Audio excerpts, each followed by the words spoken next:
नरेंद्र मोदी जी बैठे थे। मैं मान के चलता हूं कि मेरी बात भी वहां तक पहुंच रही होगी। सम्मानीय मंच पर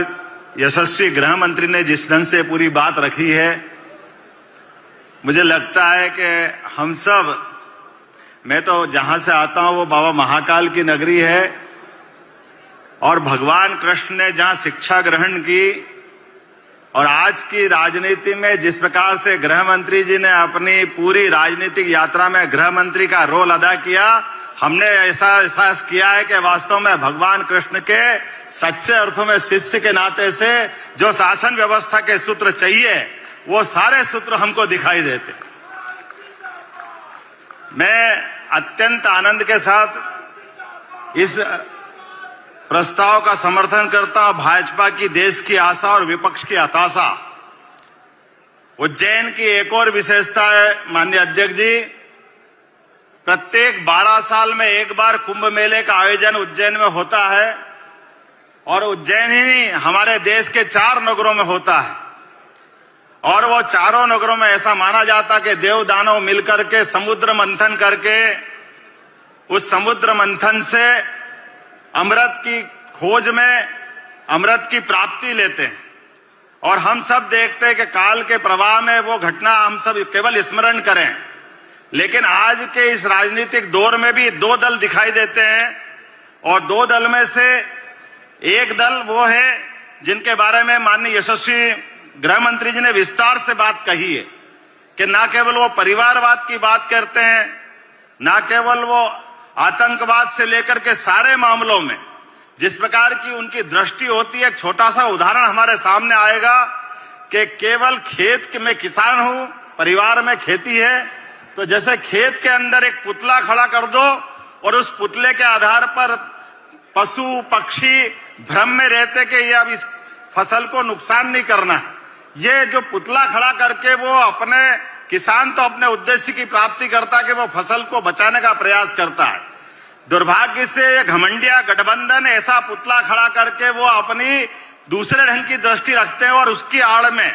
जो वो उनको जो करना है वो गरीब की बात करेंगे, ओबीसी की बात करेंगे, आदिवासी की बात करेंगे, अल्पसंख्यक की बात करेंगे, लेकिन भला किसी का नहीं करेंगे। वो केवल भ्रम के आधार पर वो पुतला खड़ा करने का काम करते हैं। एक एक करके वो सारी बातें हम देखें। अगर ओबीसी की बात करते हैं, मुझे इस बात का गर्व है कि उनने ओबीसी की बात करके चौधरी चरण सिंह की सरकार को गिराने का पाप किया। उन्होंने ओबीसी की बात करके देवेगौड़ा जी की सरकार को गिराने का पाप किया। और हमारा ये पूरा हमारा राष्ट्रवादी दल जिसने हमने अपने लिए समूचे देश की बात करी, लेकिन अति पिछड़े व्यक्ति को भी प्रधानमंत्री का मौका देने का अगर अवसर मिला तो देश के सामने हमने सबके सामने उदाहरण पेश किया जिसके माध्यम से हमने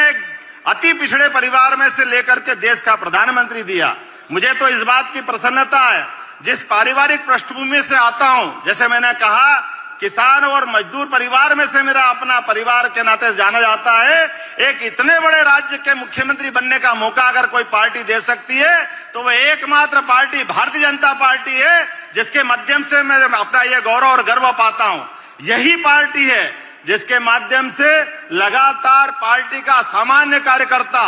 नीचे से उठ करके एक बूथ से काम करते करते देश के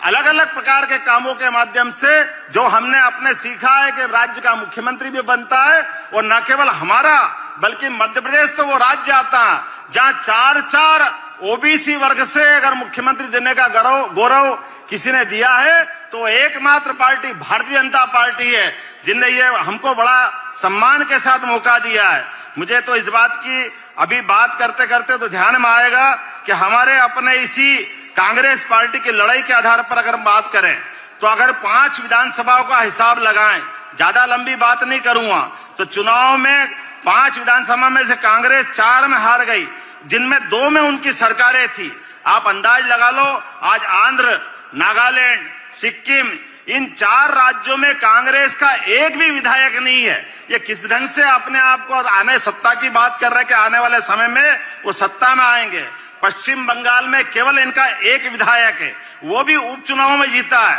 देश में सबसे ज्यादा विधानसभा सीटों वाली राज्य उत्तर प्रदेश में इनके पास केवल 2 विधायक हैं। मुझे इस बात की प्रसन्नता है कि आज हमारे पास देश के अंदर सबसे बड़ी पार्टी का तमगा भी है और सबसे ज्यादा सभी जातियों का समुच्चय बनाते हुए देश के सभी राज्यों में सबको मौका दिया। मैं उस पार्टी का सदस्य हूं। हमारे यहाँ पर सीएम, डिप्टी सीएम जिस प्रकार से दे रहे हैं वो अपने आप में इस बात का रिकॉर्ड है कि हमारे प्रधानमंत्री केवल कहते नहीं है कि सबका साथ सबका विकास, हमने जो कहा है वो करके दिखाने का प्रयास किया है। मुझे इस बात की भी प्रसन्नता है कि हमारी पार्टी ने जो अब शुरुआत से कही है, जिसके बारे में माननीय गृह मंत्री जी ने बात रखी थी, धारा 370 को लेकर के 1951 में जो बात कही थी, उसी बात के आधार पर आज देश के अंदर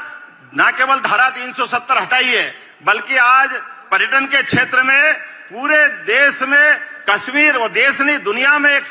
जो हमने कहा कि हमारा अपना एक तरह स्वर्ग का भूखंड है कश्मीर, उसको सबके सामने ला करके न केवल दिखाया बल्कि आतंकवाद सहित ऐसे कई विषयों को समाप्त करने का प्रयास किया। मुझे इस बात की भी प्रसन्नता है कि वर्तमान के दौर में जिस ढंग से भगवान श्री राम की बात आई, अब मैं तो समझ ही नहीं पाता हूं इस बात को, क्या भगवान राम के मामले को लेकर के आज इतनी बड़ी आबादी में 142 करोड़ आबादी में एक पूरा बड़ा वर्ग जिन पे श्रद्धा करता है, जिनको आस्था से देखता है। अरे हमारे अपने परिवार में भी हम देखें कि अगर हमको परिवार में कोई किसी परिवार का निमंत्रण मिलता, हमारी जाने की इच्छा हो, न जाने की इच्छा हो, लेकिन हम जिसने निमंत्रण दिया उसको सार्वजनिक रूप से अपमानित तो नहीं करते, उसका निमंत्रण ठुकराते तो नहीं है। अरे बड़े दुर्भाग्य के साथ कहना पड़ रहा है कि भगवान राम का,